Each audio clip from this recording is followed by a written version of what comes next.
Yeah, I'm starting YouTube live in a few minutes.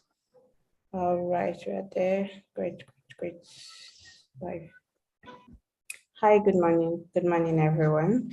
Oh, it's afternoon here. Oh, yeah, good afternoon, everyone. Welcome to Vue.js Nigeria, our May edition. It's a virtual event, right? So this is our May edition, and Vue.js basically is it's a community for front-end engineers, Vue.js enthusiasts, whether mid, whether junior, whether senior, and any level. So we meet once in a month, towards the end, in short, the last Saturday of every month.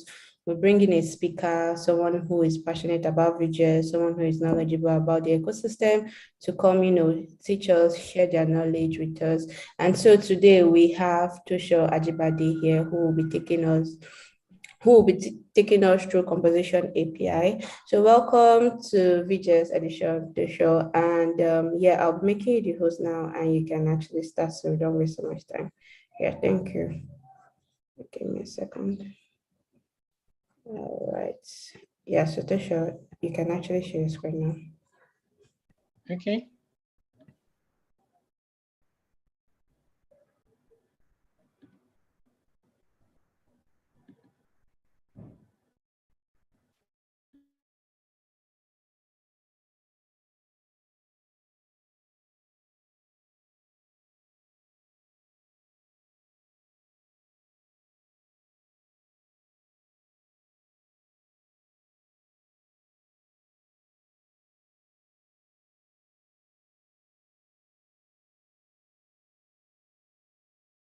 Okay, Tusho, are you saying anything? Because I don't know. There's no sound coming from your end.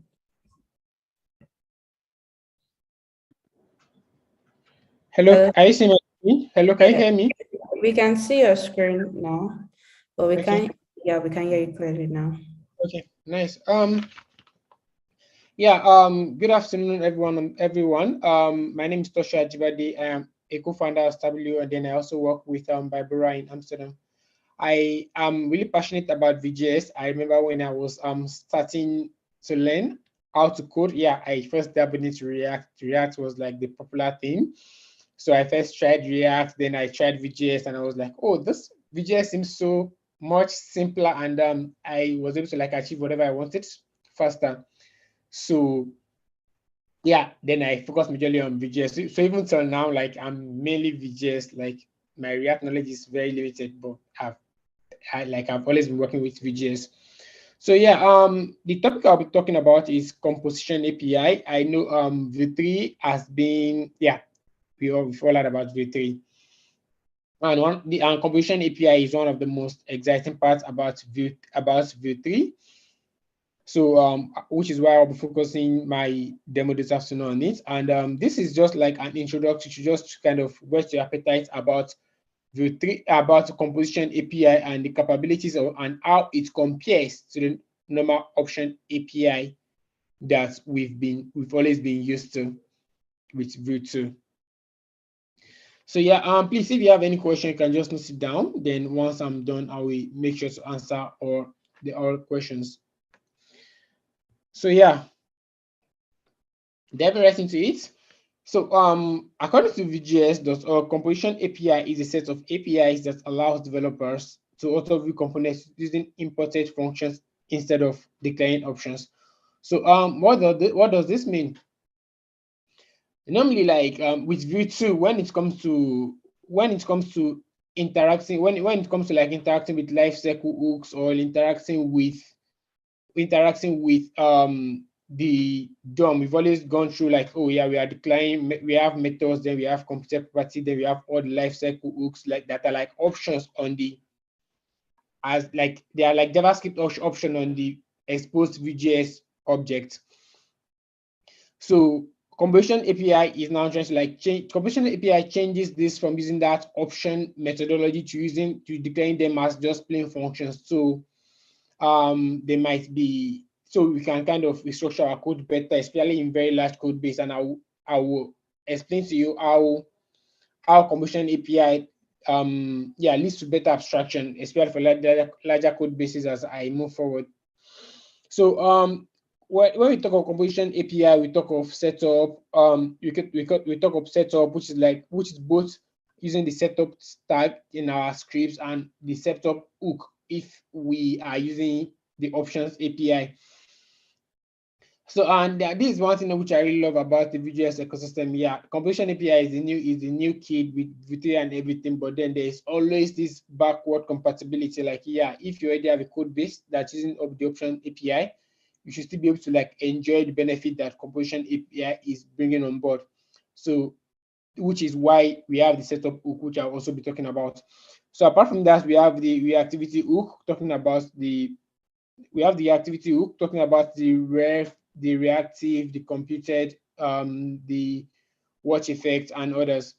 Then we have the lifecycle hooks talking about the unwanted. These are just functions that we can use to plug in, that we can use to plug in react that we can use to plug in a activity at different stages of the component.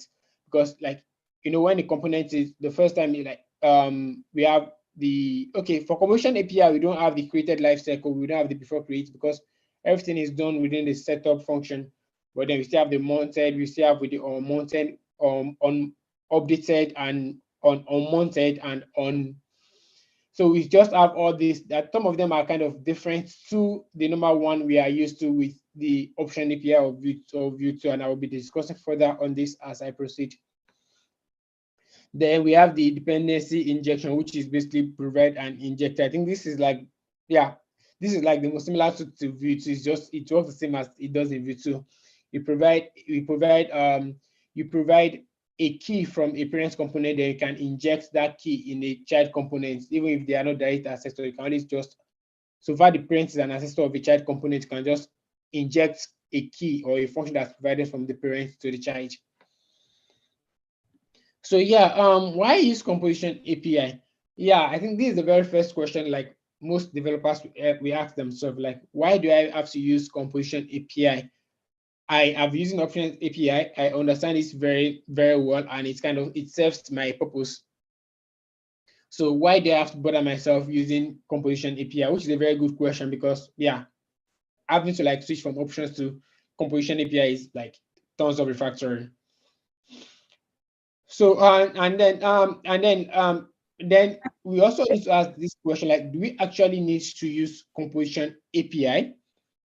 Sure, So sorry. even on the VGS official recommendation, it's not like you always have to use composition API if your code base is, unless you want to and you want to enjoy some of the benefits. But if your code base is not like voluminous, if it's still manageable with options API, then it's still a very good choice.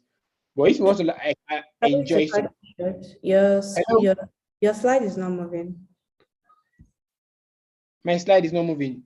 Yes, you are still at composition API, the first page. Oh, Yes, sorry about that. okay, sorry. Let me reshare again.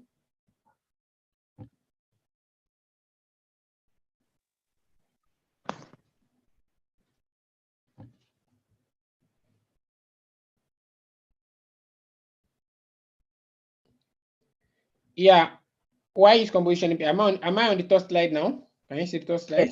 Yes. Yeah, sorry about that. Sorry. So yeah, going further. So why use composition API? So if your code base is not voluminous, or if it's just something that is not that big, options API is still like is very solid choice for you as per the official VGS recommendation.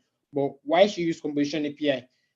If your code base is bigger or you want to like enjoy this additional benefit, then composition API is the way to go. So better logic we use. And what do I mean by better logic we use? So for options API, as your code base grows, I think one problem we have observed and I've personally experienced in the past is, let's say I have a page component that does multiple things. Let's say it's for example, let's say I'm building an e-commerce application and I have a page component that should get let's say it should get the list of the it should get it should get my cart, then it should also get products for me, like get products from somewhere, get my cart, get my cart. Let's say I have previously saved cards, get it from somewhere. Yeah, so now in using options API, I probably have to like do these two things in my created life cycle. and if I want to like mutate any of them, let's say I want to remove item from cart, or I want to add item to cart, or increase quantity, let's say of this cart item, I have to like create a method to do this. And if I'm also getting a list of products, I'll also be doing this wherever I did the getting my previous carts. So for products now, I'm also getting that in my created hook. And in my methods, I'll now have another function to, let's say, get to like do whatever I want to do with product that is not cart related. Yeah, let's say view product, or just about anything, or add product to favorite or something like that. So with this, we now have things which is I don't know if you can see this diagram on the right very well. Is a diagram is this is an illustration I copied from the official Vue.js website. So with this, it means in my mounted hook, in all these different lifecycle hooks, I will have different things addressing different areas of the application. So in my created, I have it's doing multiple things. I have my methods, I have several things. Then if I also have computed properties, let's say I want to compute the total sum of the items I have in my carts. So I probably have a computed property grand total. So now I have another computed property in I have it in my computed, like I have computed property grand total, which I have my computed object. So let's say I have another thing, some of items that I've added to favorites, that is which is related to products. So now I have that as computed property. So now the logic is kind of all over the place. So how does composition API makes things better to reuse? So with composition API, I can abstract things, I can separate concerns. So I can separate concerns. So if I can have a chunk of code, whether it's mounted, computed, or it's something is being gotten on the adequate section, I can have everything related to cart in one place. And then I can have everything related to products in another place. So this is a huge chunk of code that I saw on the Vue.js website where they highlighted with different colors, different concerns of the application. So now you can see like there's a green here. I'm thinking this is like the created hook. There's another green possibly in the mounted hook. Then there's another green, let's say in the computed hook. And all of them are related to the same item. They are related to the same concern. Let's say they are related to cats, whereas all the purple one are related to products. So now with composition API, I can combine everything that is related to products together as this purple area. So I do that if I'm checking my code, if something is happening, I no longer have to be looking, oh, is this happening in the mounted hook? Is this happening in the created hook? Because now I have everything that's related to a single concern in one chunk of code. So that's one of the advantages of composition API. Then also more flexible.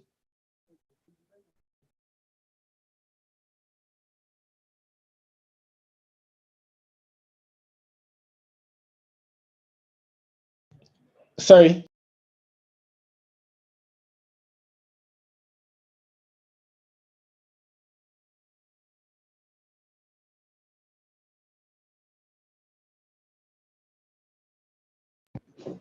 Sorry about that.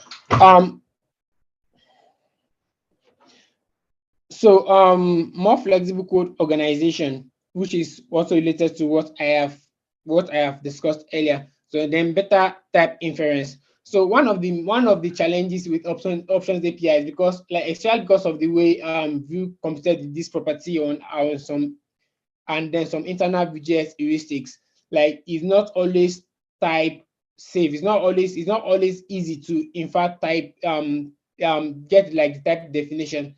And we all know the benefit of using TypeScript nowadays, and a lot of jobs actually require you to know TypeScript, just because as the code base grows and other people are coming on the project, it's easier when you define the type. So whoever is working on the project is going to know like, oh yeah, this kind of things that this is kind of variables is supposed to take in. This is the kind of this is how I should use it. This is what it should return. So a lot of projects now require TypeScript, and when V2 was being built without this composition API, like that like TypeScript was not so everywhere at that time, so it was not considered. But with Vue 3, Vue 3 was built with TypeScript from the very base, so it's everything is TypeScript friendly, and Composition API makes everything like TypeScript friendly. And yeah. Then the setup. So going right into like the different composition API, like I said at the beginning, composition API is like an umbrella word that contains several APIs. And the first one I'm going to be talking about is the setup hook. So what is the setup hook? So officially Vue.js recommend using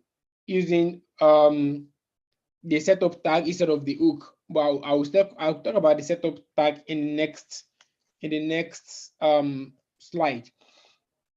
So if you're already using Options API and you want to enjoy the benefits of Composition API, or you want to use Composition API in your Vue 2 project, you can use the setup hook to enjoy the benefits that some of the benefits that Options API with Vue 2 like you can use this to enjoy the benefit that Composition API brings to the table.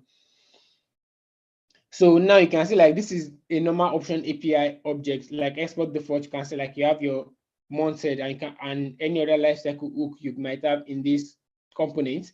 So you have your mounted, if you have your created or your completed, any other like the normal Vue.js Options API lifecycle hooks. And now you can see this setup hook that is added with Vue 3. I know it has been around before Vue 3 was officially launched, but yeah, it's still part of Vue 3. So with this setup hook, you can now start using part of Composition API. Like now you are seeing ref, you can see reactive, read only. Like these are Composition APIs / Vue 3 APIs. So yeah, so with this setup hook, it's you can use Composition API in your Vue 2 project or in your project that is currently using Options API. But the recommended way to use setup and with the Composition API is to actually have this as part of your script tag. So for example, going back to the last slide, one challenge I experienced when I was first working on a Vue 3 project with the Option API was that everything has to be within this setup hook. Like everything is within this setup hook. So if you are going to call on mountain, so Vue 3 has its own lifecycle. Composition API has its own lifecycle hooks. So if you are going to use Composition API with Vue 3, if you are going to like with Vue 3 APIs, if you are going to use something like unmounted, updated, like those lifecycle hooks that are specific to Composition API, everything has to be within this setup area. So which is a challenge. So you are just going to like have a very huge chunk of setup. So if you're adding this mounted is part of Options API. This particular mounted is part of Options API, not part of Composition API. The one for Composition API will be something like unmounted, which is going to like be within this setup function. So imagine all the code you need to render something else to work with to manipulate your SFC, like your single file component, being in one huge chunk of function. So that's why the Vue.js team decided on giving us this script setup tag.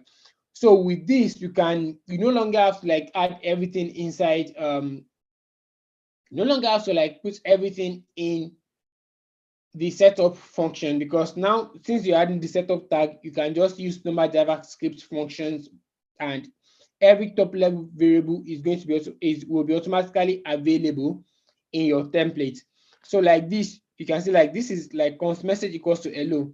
We no longer have things like data or something like that. You know, like normal Vue.js, you have let's say you have your data function, then you return an object that should be available within your HTML template, like your templates.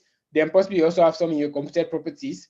So, but with setup hook, all these are just they are just normal JavaScript variable declaration or normal JavaScript functions. And whatever top level variable you have with this setup tag is going to be available in your VJS template, as you can see in this example. So yeah, going further, that's that about the setup. Now let's talk about the reactivity APIs. So this is the second one. Apart from the setup, this is the second part of the composition APIs, which is the activity API.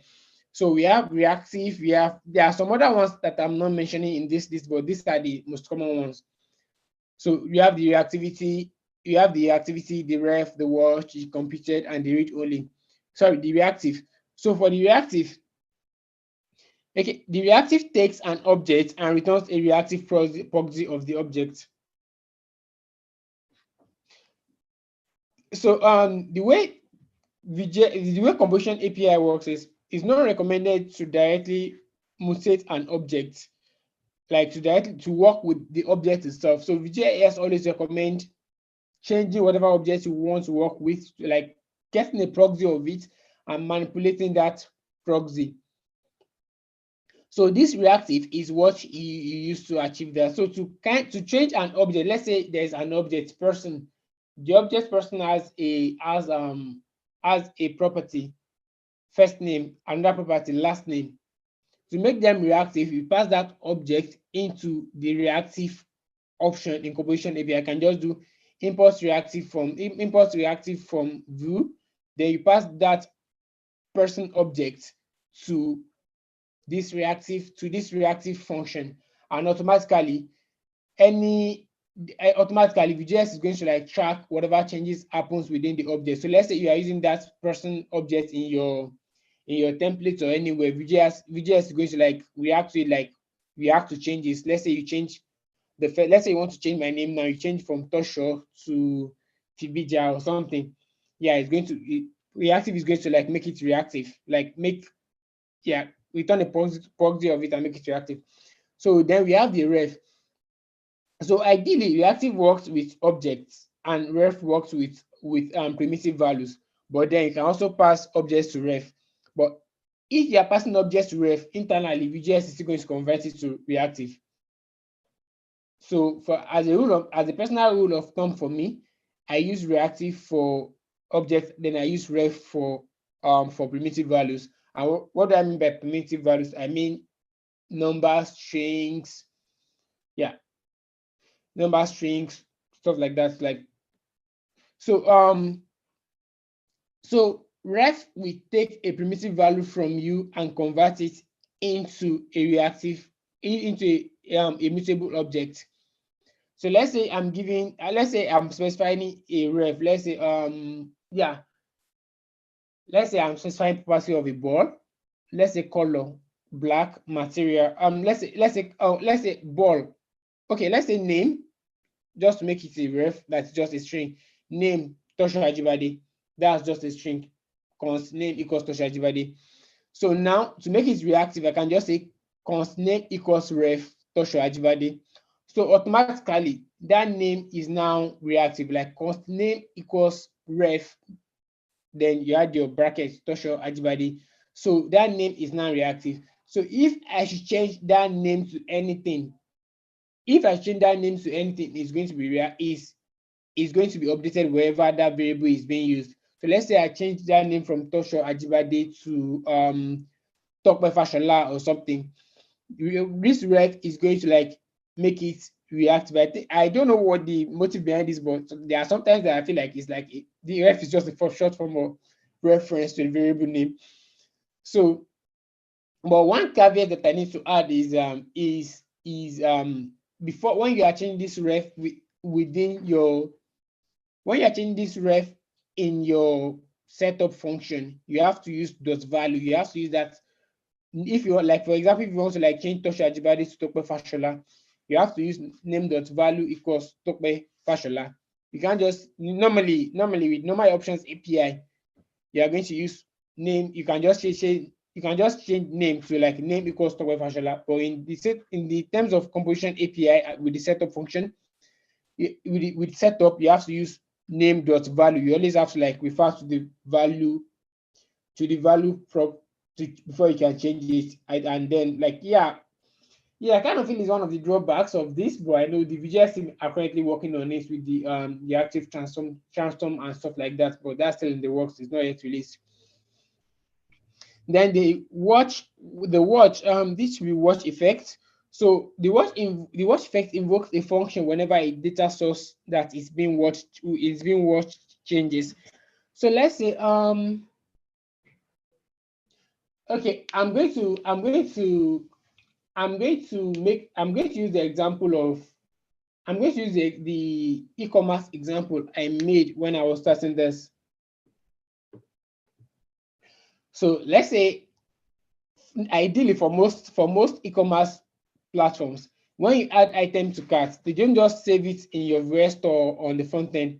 They want to save it on their back end. So if you check in with your mobile, or if you close your browser and come back, or let's say you go to your mobile app to continue, or whatever, or the next time you come to your account, you can always go back to where you stopped in the cart. So ideally they don't just want to like save it in your rest stuff. So now let's say I'm watching the cart. I'm watching items that have been added to the cart, and immediately an item is added to cart, I react to it by calling a function to my sending a function to my backend to calling an API, a backend API to add that item to my cart on the database or wherever it is stored, or Redis database or wherever it is stored. So with this watch, we can invoke action when a reactive property, or let's say a ref or a computer property, whenever they change, we can invoke action, a particular action with the watch reactivity API. Then the computed, okay, the computed accepts a function that returns a read-only reactive ref. So okay, ideally, computer property they are read only. So let's say I have what's an example I can use? Okay, yeah, let's say I have my name, let's say I have an object person, first name Tosho, sorry, first name Tosho, and second name Ajibade. Now I can have a computer property full name that will concatenate my first name with my last name. So which means it doesn't have any, of course, it doesn't have, like, computer properties are not meant to have any side effects. That's if you need to like react to changes in data. That's why we have the watch.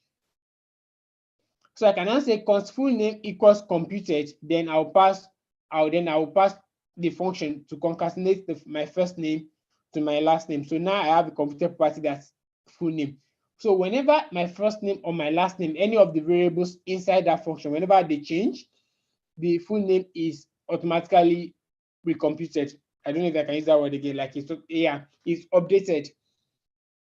So if my first name should change from Tosho to Fibija, now my full name is Fibija Ajibade. Then read only makes the proxy return from ref or reactive read only. Value cannot be changed. So for read only, when I was talking about reactive and ref, I mentioned that you can mutate their values by saying let's say first name dot value equal, let's say you have a constant like first name equals Tosho. So you can always change that by saying first name dot value is now equals to Fibija. But then if you want to make this read only, like it's constant, you don't want anybody to ever change it. And I think this is common for a lot of libraries. Like there are internal functions or internal objects that I don't want anybody to like change.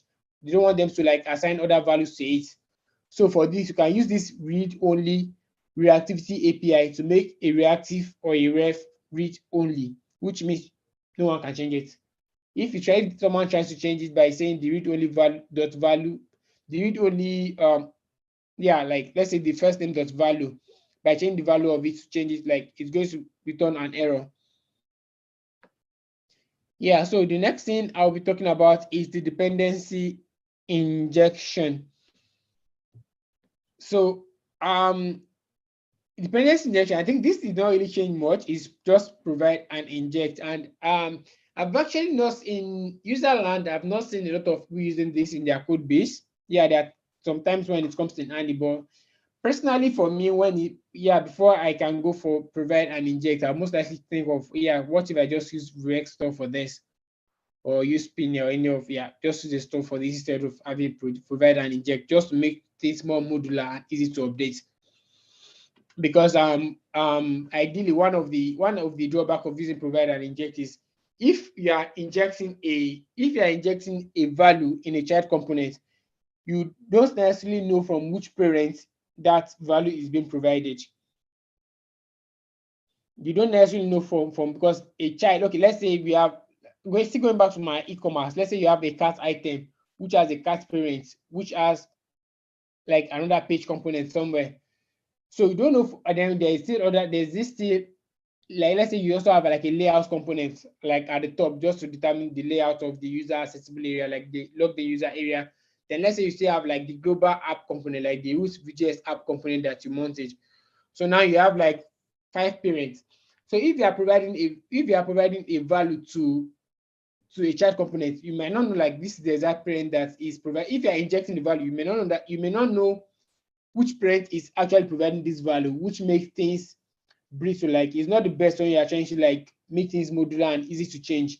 So if someone wants to like change your code in the future, or if you want to update it, you have to start going to each of the parents components to see, oh yeah, is this here, is it there, just to know where things are. So for me personally, before I can use this, unless necessary, I would think of just using Vuex so I know that, oh yeah, this thing is happening in this store, and I can just check it to see what is going on there. So provides or adds a value that's accessible from child component. So if you are providing something like this example now, you are providing full bar. Let's say you are providing let's say you are providing what example can I use? Yeah, let's say you are providing a function, then you can assign a name to it, then you can assign a key. Yeah, let me use the word key. You can assign a key, then a value. The value can be anything you want it to be. Like here you can see this is like a ref value, here this is like a static value. So now you are providing full symbol. You can now say provide this to this, to provide this. You can now say provide this. This can just be just ignore this full symbol. You can say provide whatever key value you want to use. You can say person. You can say provide person. Then the value should be Tosh Ajibade. So provide person Tosh Ajibade. So if we ever need to like use that in any child component of that parent of where it's provided, you can just say inject the key of person, and it's going to like look through the chain of parents to get that key.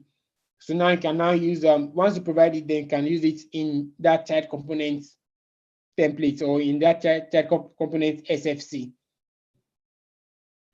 So yeah, like I said in the beginning, for me, yeah. Sorry to cut you short. There's a comment. There's a question in the comment section, the chat section. So before you move to the next slide.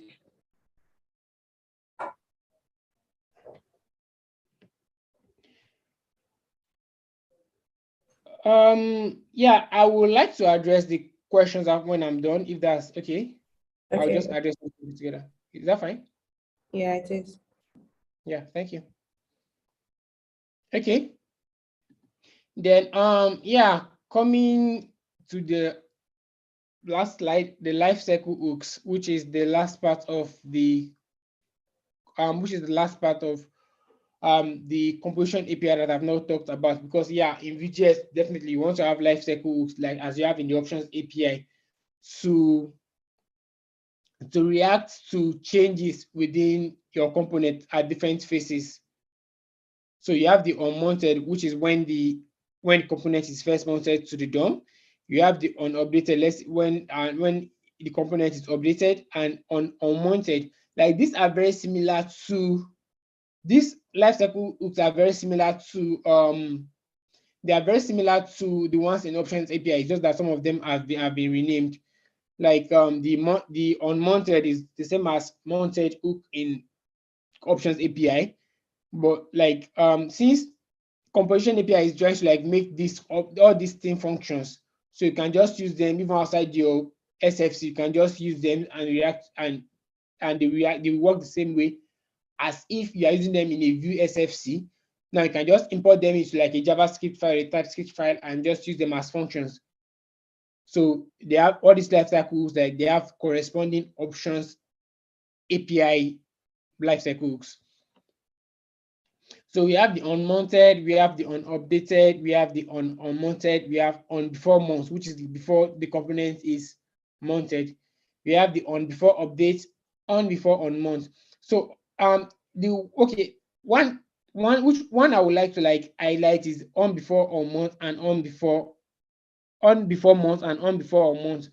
So in normal options API, and especially with V2, we have destroy and this we have the destroyed hook, but like that has been changed to unmounted. So it's like they are doing the same thing. So I think the goal behind this is just to like make things more consistent, since we have unmounted, like the opposite of it when the component is being unmounted, like unmounted instead of undestroyed. So like it's just, I think it's more understandable. So yeah, these are the life cycle hooks. Like these are the way things go around: initialize, events, and life cycle. Like once you create your app, initialize, events, and life cycle. Then before create, setup. So one thing I should also mention is in normal options API we have the before create and we have the created. But then with composition API, those are no longer necessary because we are now doing those in the setup hook. So any function or anything you need to fetch, or any functions you need to like call in your created or before created, or before in your created or before create, or anything you need to fetch or any function you need to like compute or anything, you are now doing that in your setup hook, or you are not doing that in your setup hook. Or in the case when you are using the setup tag, you are doing it you are doing it in the root, like you're just calling it. Like I really love using that setup tag instead of the hook. It just makes things much more ergonomic. Yeah, so you can see here before create in the options API is the same as setup. Then you can see created, it's still the same. Everything you are going to like doing before create and created and now doing during the setup.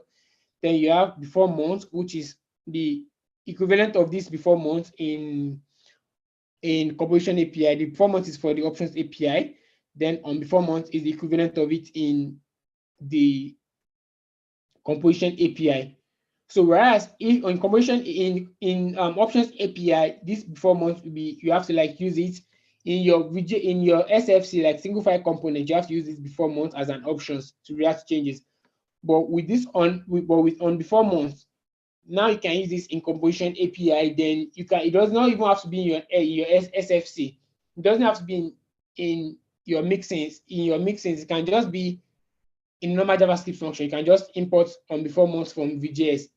So now you can do, like, it gives you more flexibility on how you can reuse code on and how you can organize things. So yeah, then we have the unmounted and unmounted. Then we have on before months. Yeah, these are the life cycle diagrams, and this slide we made available after this after this presentation. So yeah, that's it. I believe I will go to the question now. Before then, like, a lot of these materials are sourced from some excellent resources online. So if you want to know more about this, about why the benefit of using composition API compared to options API, you can check these references. Like, you can check the official composition API documentation, and then there is composition API frequently asked question. Then you can check view use. Okay, view use like demonstrates an excellent use of the advantages of composition API. So you can check it. Like there are tons of functions that make it just as a visual developer, please just check out view use. Like it has common functions for almost like for a lot of things, like for a lot of things. So instead of you have to like code things by yourself, just check view use if someone has already implemented something similar, and you can just use it from there instead of having to like rewrite it. Then yeah, there's also documentation reactivity call to, then there is how to use lifecycle hooks, which I got from LearnView. So you can go to all these references to know more about composition API, how it compares to the options API, and to so we can better decide which one you want to like use for your project, and just to better inform them so you can make your choices. So I will take the questions now. Okay, now it's good. Shouldn't the child have only one parent component, or are you referring to ancestors? Oh yeah, I'm referring to ancestors. So like, yeah, it has only one parent, but the parent who has parents, like the parent chain. So for provide, but for provide, so if I'm using inject in a child component, yeah, like it's the whatever I'm injecting may be provided from the direct parent or from the parents of that parent, so like ancestors, like their own lineage. Yeah, then the next one is provide and inject similar to React props. So VJS has props too, so they are different. They are different. So there is props in VJS which is like similar to React props, which is just to pass things, like which is to pass variables from the parents to child components. So let's say I want to, so let's say I have what example can I use? Okay, let's say I have a button component that I can pass in what text should be in the button, whether it should be like add to cart or buy or submit order. Let's say I have a button component that can pass in what text should be inside the button. I can pass those as props, like, oh yeah, take this, but take this as prop to take this text as prop to display within that button component. So props are passed from parents, just from parents, not from ancestors, not from parent of parent, just from parent to child. So if you need to like pass it from parents to, or from ancestor, you have to like rebind. Like you have to pass it from to the parents first, then from that parent to the child that needs it. Like you have to like be re-adding, you have to like be passing it as props, like from parent to parent to parent. But for provide and inject, you can just pass it from any parent or ancestor. So you no longer have to be adding it as props to child components. Can anywhere you want to use it in the lineage, in any child component or child of any child, like, yeah, that's that downward ancestry. If you are tracing it down anywhere you want to use it, you don't have to pass it as props. You can just inject whatever is provided from the ancestor. Yeah, the material will be made available online. The material will be made available online. Yeah, so please, to know more about this, you can check these references, and yeah, and if you have any question, you can always reach out to me. My handle is Tosha Ajibade. You can send me a message, and I'll always be glad to like open a call, or just yeah, or if you feel like there are things that can be improved, can you just open a call, or and discuss this thing, and discuss this thing so we can both learn from each other. So yeah, that's the end of my presentation. Please, if you have any questions, just you can still drop them. Yeah, and also you can unmute and just ask your question.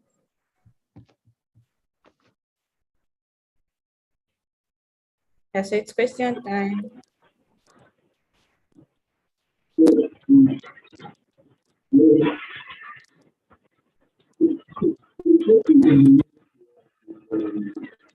Hi, Steven. Are you saying something?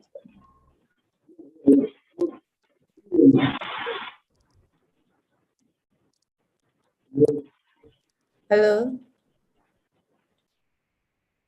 Okay, he's muted. Okay, I thought you wanted to ask a question. Hello. Yeah, I thought Stephen wanted to ask a question, but I guess not. Anyone here that has any question can just unmute and ask to show based on today's topic. Okay, also there is no question from our YouTube live. Okay, also everyone, in the absence of no question, Joshua here is the founder of W, and so Joshua, if you don't mind, you can just put us through on what you guys do at W and how it can enable devs to collaborate better. Yeah, thank you. So you can also share the screen to your website or something you want to just present to us so we can understand how we can collaborate as a developer. Thank you.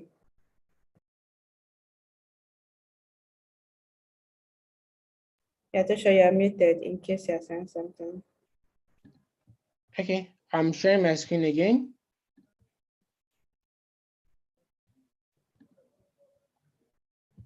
So yeah, let me log out. Yeah,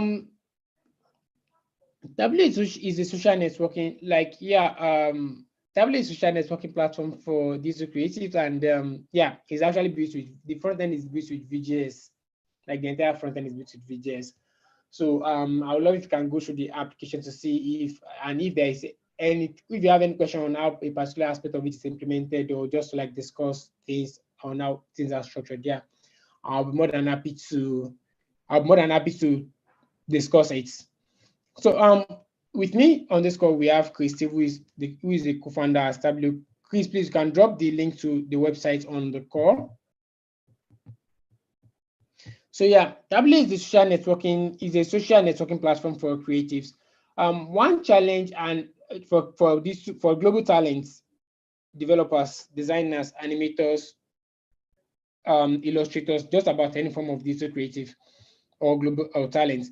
So yeah, it allows them to have like all their projects in one place, and they can connect with other creatives. They can keep up with job opportunities, and then they can collaborate with other creatives and build something awesome. So I will log in now to my account to show you how things work on Tableau. So yeah, as VGS developer, I think as VGS developers or as developers generally, I think one challenge we all must have encountered is when, okay, like me, let's say you're a backend developer now or a VGS developer, and when someone say, oh yeah, can you show me your portfolio, which is like the things you've done, the projects you've worked on, can you show me this? How do we go about it? And then being honest, I think this might still be a bit easier for front-end developers, because we have some of us have visual project that we can say, oh yeah, go to this website, this is what I did there, this is how I implemented things.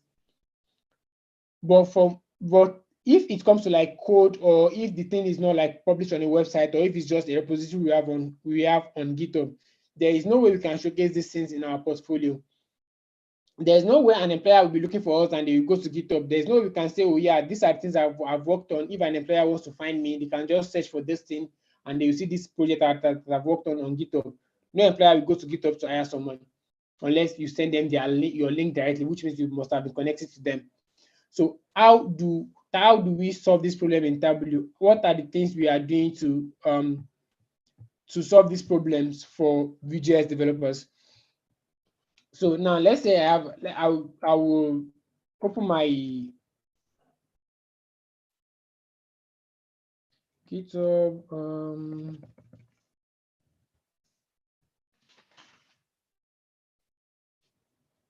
To show you, but okay, yeah, this is a repository. This is a repository that I built a long time ago to my personal website. So let's say I want to add this to my portfolio on Tableau. I can come here, click on post, I click on import, then I drop the link to it.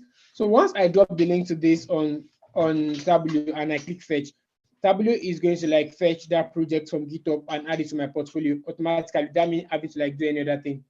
then I can just click publish. And now I have that item in my portfolio. So if anybody wants to like check out my project and it comes to my profile, now they are going to see the GitHub projects that I worked on in my portfolio. So, and then one thing I missed, okay, so let me just edit this. So one thing I missed what I would have made this project easier to find is this tags area. So let's say I definitely for this project I use VJS. Don't mind me, I'm a VJS person. So I use VJS, then I use SCSS, I use CSS. Yeah. So I can add as many tags as I want. So let's say I added all these tags to my project. It can even be yeah, it doesn't have to be skill set. If it's like a fintech project, then I can add fintech or whatever I want to add to it. Then I can click on publish. So if in the future an employer wants to like hire a fintech person, and if they search for fintech and they are going to like Tableau is automatically going to show them my project, and then they can just open it, then they'll be able to like see a summary of the project or what it's all about. Normally, like this should be like an edited summary of what I did in a project, just so I can pick the interest of the employer. Then if they want to like see how things are structured, then they can just view it on GitHub. So now there is a place for developers to showcase their portfolio, and I don't think that's something that's available anywhere else before now. So if you have all your projects on Tableau, if you have all your GitHub, if you have your GitHub projects, and then just to add to it, this is not limited to GitHub. It can be a design on Dribble. It can be a write-up on Medium. It can virtually be anything. So let me quickly do an example on Dribble. Right, I hope you are seeing my screen. Sorry, just to confirm. Yes. Okay, so let me this I'm just going to copy link from someone's work on Dribble, but then I'm going to delete it immediately because it's not my work.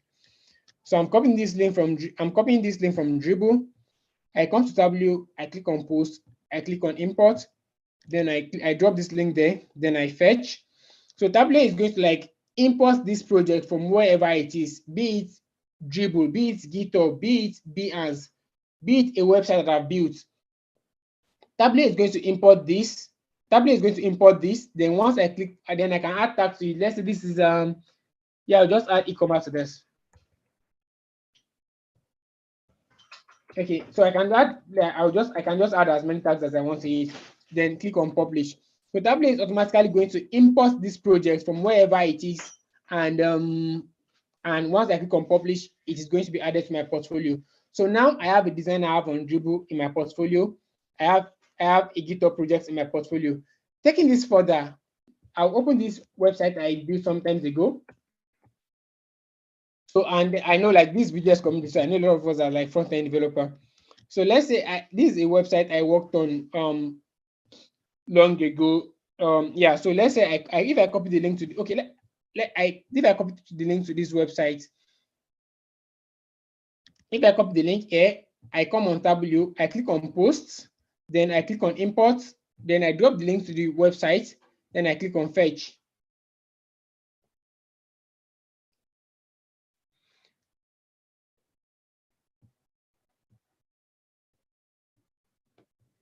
Yeah, so this is a website I worked on. So now I can add descriptions to it. What description? I'll just copy some Lorem Ipsum to save us time. Lorem Ipsum as descriptions to save us time. Opening this, Lorem Ipsum CGLL. Copy, come back to Tableau. This. So yeah, so you can see automatically Tableau has taken this screenshot from this site that I built. So this is not even an image. This is not even an image that is saved on the website. But automatically, because I wanted to add this to my portfolio, and I'm asking Tableau to import this website and add it to part of my portfolio, Tableau automatically capture a screenshot of the landing page of the website. Now I can add the title to it. I can add description. Then I can set how I want it to appear. Because one thing we noticed when we were working on this is that yeah, there are some things that are content heavy, like they are like text heavy, and there are some things that are picture heavy. Let's say links from Dribble now is more of like pictures and graphics and designs, but there are some things that are like more text heavy. So let's say things on Medium, or let's say you have a write-up on Medium or a GitHub repo, like the focus is on the text, like the design is just for aesthetics. So let's say you want this to appear as a picture because you've implemented a wonderful landing page. So you want this to appear as picture, then you can say, oh, for this is a logistic platform. Logistics, yeah, implemented with Vue.js. Let's say I also use Figma, SCSS. Yeah, let me remove Figma because I didn't do design. So yeah, so then I can publish this. So this is another item I've added to my portfolio. So if an employer should come to W and check out my profile, now they are going to like see a website I've worked on here. If they open this, they can just view this external link and it's automatically going to like show them the project itself. But before then, like in this description, I can tell them more about the project and what I worked on just to pick their interest. Then to also make it easy to discover, I need to add the relevant tags. So like the logistics now. So like when I was doing this, I added logistics. So if any employer should search for logistics on Tableau, they are going to find this project that I've worked on. And if they like it, they can just chat me up from Tableau. Like the chatting system on Tableau is just like chatting system on any other social networking platform. So with this, and these are things that this is just the import feature. If you don't want to use the import feature, you can just add your designs directly on Tableau. Let's say yeah, you can, let's say this is a design I worked on. You can just add this design directly on Tableau with your title, description, then the tags. Then yeah, then if you want to write directly on Tableau, let's say you want to write directly on the platform, you can come here and just write your blog. So for the blog, it's just like writing on Ashnode or Medium or Substack or your personal website. You can just write your blog here. So let's say then when you are doing the blog, you can also insert your code blog. Let's say const. Yeah, yeah, let me use the name, the stuff I've been using since const first name equals pressure plus Ajibade. So yeah, I can do this.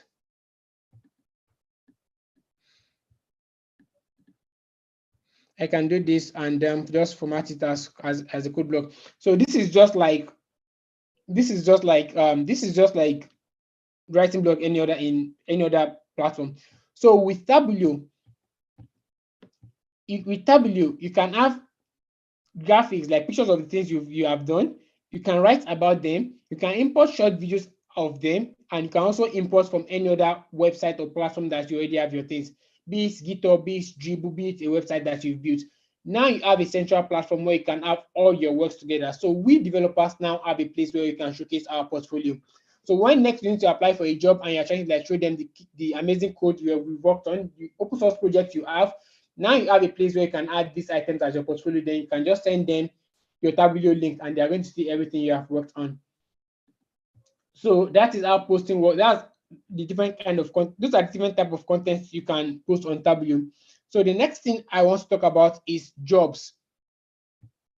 So yeah, I know you guys have seen this. Okay, sorry, let me quickly delete this. This is not mine before I get sued.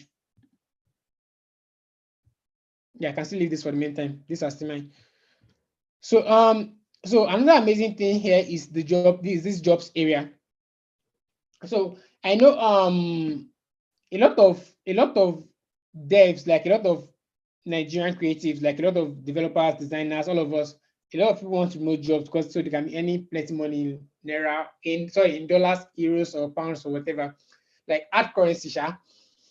So I know a lot of us want that, but then for some of my friends, for some people I know before they can actually get one of these, like some of them spend months going to all these different job boards, scouring through angellist.co, scouring through remote OK, scouring through work remotely every single day, looking through all these job boards, looking for something that matches their skill set, which is a huge waste of time.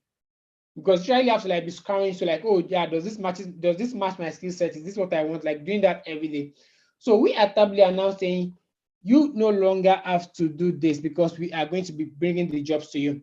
So what do I mean by this? If In my profile on Tableau, if you check my profile and you check my about section, you can see I've added my skill set like Vue.js, GraphQL, SAS, Node.js, Express, Figma. Yeah, I have added my skill sets, and I can further customize it in my work profile. I can further customize it and just add them here. So now with all these skill sets, whenever a job is posted on Tableau, immediately the job is posted, which is like once the vacancy is open, automatically I am going to see it on my timeline if the requirement matches any of my skill sets. So as a Node.js developer, I no longer have to be going to all these job boards to be looking for jobs, because Tableau is going to like show these jobs on my timeline the instant they are available. So if you should scroll down, if you scroll down, let me go down. Okay, these are posts from people I'm following on Tableau.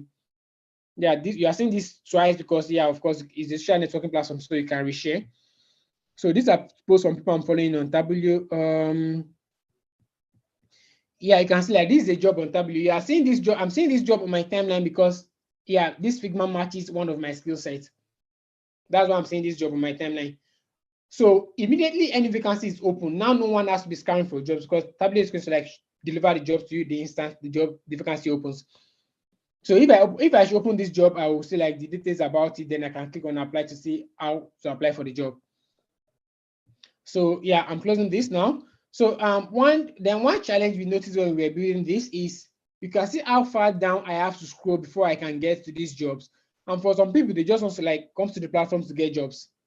Let's say I'm really in need of a job. I don't want to be scrolling through hundreds of posts from other people just because I want to like find job. So that's why we have this area that is dedicated specifically towards jobs. You see the same thing on that is on your timeline in your home section, but now it's just jobs, like just jobs. Then you're going to like the type of job, whether it's remote and the skills that is required. You can still click on it to see the requirements and details about the job. Then we also have this filtering mechanism by the right panel. They can use to filter by job type, the work policy, the company location, the salary. That we just have this bunch of things on the platform. And yeah, so now you no longer have to be searching for jobs because we are actually going to show them to you. And if it's something you are not really interested in, possibly you are a CEO in your own company, or you feel and you feel like possibly you are not currently looking, and you feel people that are following you will, because just like any other social networking platform, you can like a job or like a post, you can reshare it, you can comment on it. Like this, I can comment on this job. If I come to any of this post, I can, let's say I really love this one, I can just click on comments and comment on it. Yeah, if whoever posted, like you can see my comments. Yeah, so for any of these jobs, you can like, you can share to your followers, you can comment on it. Then if you want to like share it to your, let's say you have friends on Twitter or you have tons of followers on Twitter that you feel like they might need the job, you can just click on this to share the job to them.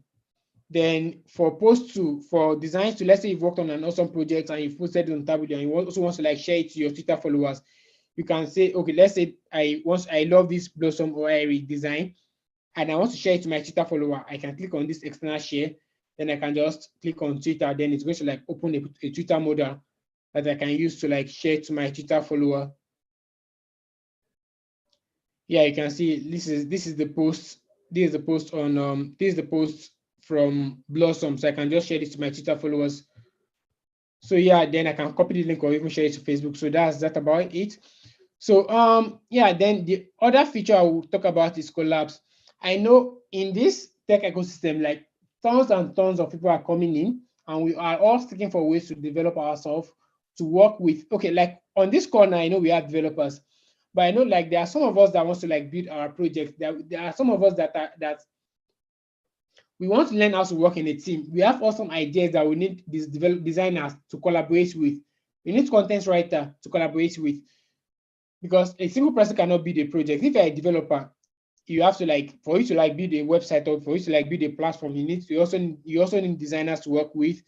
You also need to work with designers, content writer, and then you also need to like learn how to work in team, because there's only so far a single person can go. So that's why we have the collab feature on Tableau. So this is the collab feature. So collab feature is basically to enable you, if you have an idea about the project, it might be a pet project, it might just be something you want to add to your portfolio. It might be a startup idea, it can be just anything you want to work on. Now with this collab feature, you can list out the details about the project, and we are going to show it on timeline of the kind of people you require. Then they can apply to join you on the collab. You check out they can apply to join you on the collab, then you can check them out and then add them to your collab. So once you add them to your collab, then you can start your collab, and you are going to like create like a group chat for all of you on the Tableau platform where you can start collaborating. So to proceed with this collab, to like demonstrate how it works, I want to ask Amarachi or anyone on the call, do you have like a pet project or anything that you like you've always wanted to work on? You can just tell me the name of it or just drop it in the chat.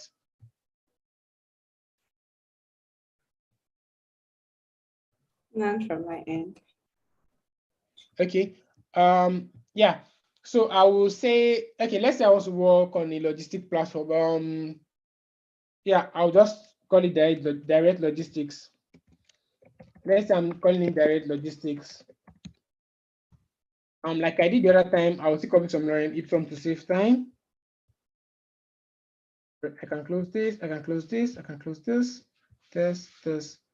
Yeah, I'll just paste this lorem ipsum to save time. So if you're a designer and you already have some designs for this project, you can add your designs and or mock-ups or anything. But if you are a developer and you don't have it, this design area is completely optional. So I'm just going to add like a design just for the purpose of this, but it's totally optional. Then similar projects. So let's say GIG Logistics. Let me grab their website. Copy, come back to W, drop this. Yeah, I'll just use GIG Logistics. Yeah, let me add DHL to this. DHL.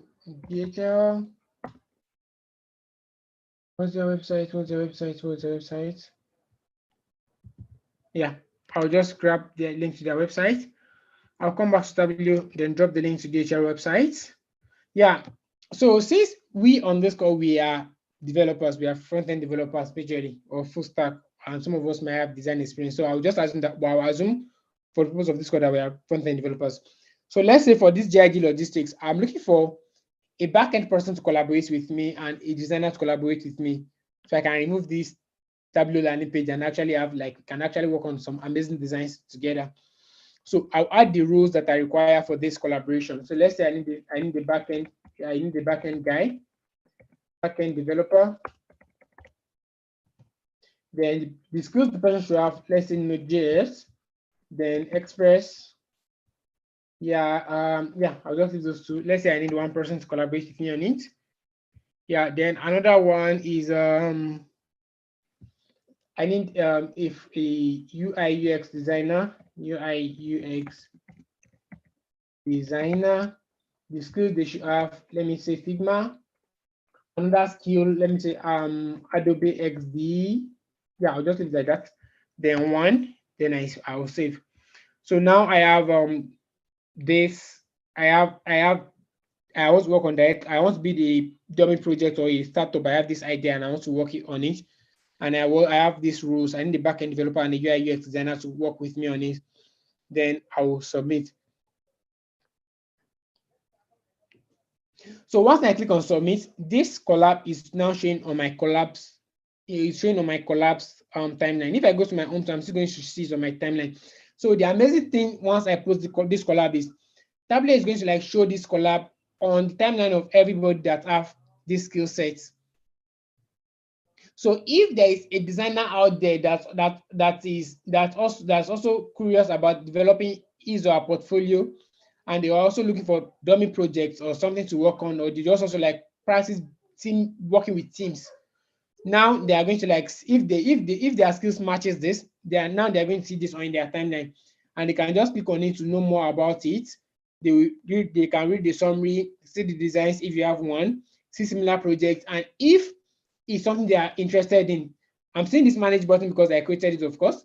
But if I'm not the person that created it, I will see a place where I will see an apply button, which I can click on to join to join the person that created this collab. So once people start applying, when I get to this place, I'm going to, like, you can see here, I'm seeing like 0 applicants. So once I get to this place, if people have started applying, I'm going to like see the applicants, and I can go further to kind of see the list of people that have applied for the role. I just posted this, so of course no one has applied. So going back, so once I see the people that have applied for the role, I can check out their portfolio on Tableau, because before they can apply to join, definitely they need to have their portfolio on the platform. So there is something for you to assess them with. So if you really like them, you're going to like see a place for you to add them to your team. So once you have the required number of people, then you see a button here that you can now start the collab. And immediately you start the collab, we are going to put all of you in a group where you can start where you can start working on your project together. So for a lot of communities, for a lot of boot camps, we kind of know that they are divided across creative type. I know designers have their own boot camp, they have their own communities. Design developers have their own, writers have their own. But with this collab feature, we are trying to like bring all of them together so they can practice working in team. They can all come together and collaborate together to work on ideas. They work on ideas and build their portfolio. So now with this, we believe yeah, it will help you as a developer to kind of build out your project. So you don't just have code, now you can have designers to work on it for you. So yeah, that's how the collab feature work. And another thing with this, like, is totally free. Tableau is totally free for creatives. Like, everything that I've shown you is totally free. I know, like, for Dribble now, if you have designs, I know for Dribble, unless you're on the pro plan, there's a limit to the number of images you can add, and you can't even add videos. But for Tableau, you can have all sort of content. Then you can also import your contents from other platforms, and everything is free. So yeah, that's that about posting on Tableau, the jobs, the collabs, and then if all you need is, okay, this is the collab I just posted. So if all you, and as it's showing now, is also going to like show it to all people that have that skills. So this skill set that I've listed is going to show up on the timeline of everybody that is following me. So if any one of them wants to collaborate with me, they can just join. So yeah, on this explore section, you can, if you want to like get inspired by other people's projects, you can come to this explore section to see what others are working on. If you like their work, you can follow them, you can comment on me, just about anything you want to do about it. Then yeah, if you want to like share Tableau with your friends, and if there's someone you really like and you want to like work with them on a project, you can just come to Tableau to kind of you can come to Tableau to message them, and yeah, you can just come to Tableau to message them and start chatting with them. I'm going to close this. Yeah, if you also want to invite your friends to Tableau, you can copy your invite link from here, just to like, and then you can share it to your socials, or just copy the link and share it with your friends so they can join you on the platform. Then lastly, display. Okay, I talked about companies posting jobs on Tableau. So we have the space platform that's currently in beta.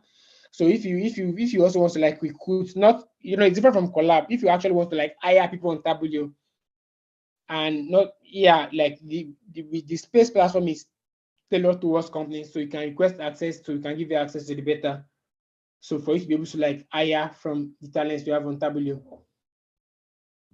So you can just request access here, but you have to be a company, so you can request access here, then fill in your details. So yeah, that about Tableau. If you have any other questions about Tableau or about the VGS composition API I have discussed, you can always reach out to me, Tosha Ajibade, on Tableau or on Twitter, or you can reach out to me through Amarachi, and I'll be more than happy to discuss whatever it is with anyone. Please, if you have any questions, please you can drop them on the chat, or you can just unmute yourself and tell me about them. So any questions, please? And then together with me on the call, we have Chris Steve. Yeah, okay, Chris Steve is the designer, is my co-founder at Tableau, and yeah, he doesn't know how to code VGS, doesn't know how to code anything, but yeah, he's here for moral support. So thank you, Steve, for coming.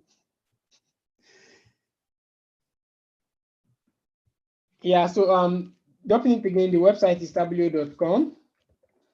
And then my handle on Tableau and Twitter is at Tosho Ajibade. So yeah, if you have anything, you can always connect with me on any of these platforms. And yeah, I'm really glad I have the Convention API presentation and this demo with everyone on this course today. Like, thank you all for coming. Amara, over to you. Yeah, thank you so much, Tosha. This was a really interesting section. So I will just give 1 minute so that in case anyone have any question, you guys can just unmute. Maybe based on the composition API. Okay, someone is asking a question. Tosha, check the chat section. Oh, Tosha, someone is asking you to mentor him. Hi, Okay. John. Yeah, you can reach out to me through. Yeah, you can reach out to me. You can just search for Tosho on Tableau, then chat me up there. We can take that further. And by the way, Tosha is a good mentor. So yeah, you definitely Mm. benefit a lot. Yeah. All right. Any other question that you type in the chat section, or you can just unmute and ask, maybe regarding Tableau or regarding the composition API before we just close for the day. Yeah, so I'll just give 1 minute for anyone. Then as a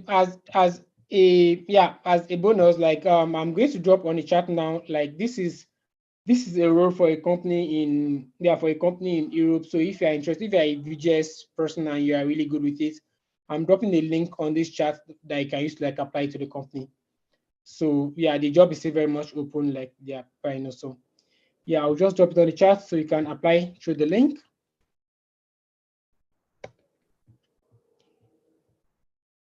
Yeah, Yeah. thank you for that. I'll also share it with the community. All right. So yeah, any other question? Joshua, thank you so much for today. We really learned a lot, from the composition API down to Tableau and how we can actually use Tableau to collaborate as a dev, showcase our project and all. Yeah, we look forward to having you as part of the VJS community, next month, join us to just talk about, view and all of that stuff. So in the absence of no question, I think today is the end of our May edition. So thank you so much everyone for coming. Yeah, I really appreciate your time. Bye.